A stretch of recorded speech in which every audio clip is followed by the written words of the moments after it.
5 bagay na gusto mong sabihin sa Tagalog. Una, kamusta o kumusta?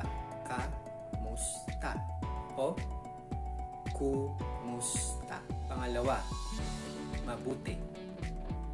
Hindi mabuti. Okay lang. Mabuti. Hindi mabuti. Okay lang. Pangatlo, ikinagagalak kitang makilala.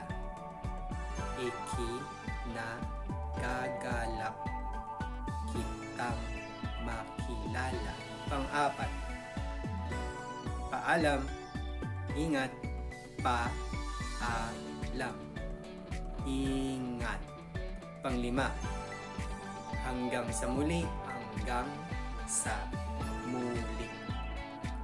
Gusto mo pa? Tara, usap tayo sa klasiko. Ako si Marty, 17 taong nagtuturo ng Ingles.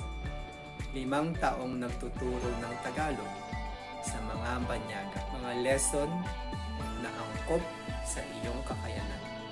Ano pang hinihintay mo? Mag-book ka na. Kita-kits!